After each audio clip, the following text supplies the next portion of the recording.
En tout cas, on peut terminer de partout et si Kabo Yambi Bisolelo, ils ont toujours essayé de partager une astuce.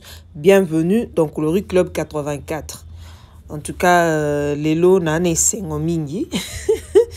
Voilà, et c'est pas si parce que ma message na bino, mituna na bino, ma réaction na bino et ça la biso bien. En tout cas, na ba abonné na biso partout, na pesi bino merci. Abonné à Kinshasa, il y a États-Unis, il y a France. La Pessibino, merci. Surtout il y a France, merci. En tout cas, na bossani va me souhaiter aux belé. En tout cas, merci beaucoup. C'est toujours un grand plaisir. Il y a qu'on partage na bino. Né dans le bas toujours so mitou les ali, ba question isa ba si je suis ali bobo sanate, botine de la biso na commentaire. Suppose un besoin ba produit au ticket libiso message na commentaire ou bien comme biso na numéro na biso ils aura toujours na page na la description au recours tango. En tout cas, aux numéro au commerce biso sokoza un besoin de produit. Alors lelo ezaka kande ni au côté là on a le bas blanchir, on a le éclaircissement te mais blanchir la peau pour différents izani. Alors pour na blanchir pour na biso lelo to sale libongo lotion o ya dorter d'aveille, ya mon donkey milk. Donc milk eza bien parce que eza produit ko pakola na longi na nzoto à la fois. Eza te que non faut luka produit nzoto ya longi pardon. O eza o sa elamba moko. Ça hydrate et ça blanchit au même moment. Bien ngo et ça mi na miliki. Ça mi na miliki. Lait ya ngombe. Non, lait ya âne. Et ça mi na miliki ya lait ya âne. Alors, le mot webi que miliki ça déjà bien pour na po amutu. Mais à cela, blanchir aussi. Oza la mutu mwindu, oza la pembe, oza besoin de sous pembe. En tout cas, voici la solution. Ok.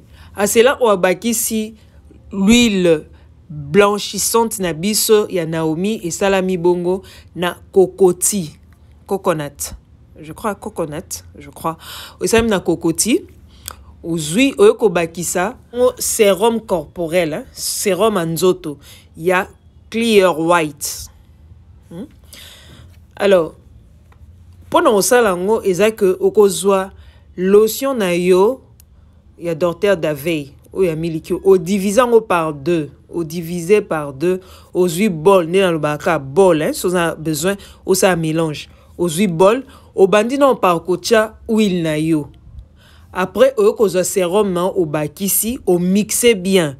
Après, au kozwa lotion na au kati bidon mobimbate au mélanger au mixer bien au kozwa lotion na ya vitamine E D lutu kaka au bakisi au mélanger vraiment bien et ça que au bando pakolango kaka na pokwa.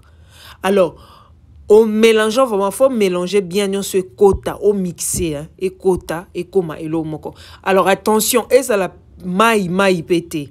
Ya wana erozwa sérum lotion na yo na sérum na fozwa ngo ndambu au fur et à mesure ozo bakisa ko zote que o tia nyonso parce qu'on a besoin ici là non. Alors par contre pour le visage au sel la mélange té aux huiles lotion et tikalakian parce que yango mo déjà ça blanchissant et hydratant à la fois, hydratante à la fois, blanchissante et hydratante à la fois. Alors ou ko zo sérum o ya donc milk p sérum na savon nango savon oisa juste pour le visage. Alors ozwango obanda ko utiliser pour n'importe. En tout cas mélange ezaka pona butu ezate que pour tambola nango eza rien que pour le soir. Donc savon na soko lingi au sel la pendant journée ne ba faut luka toujours lotion hydratante.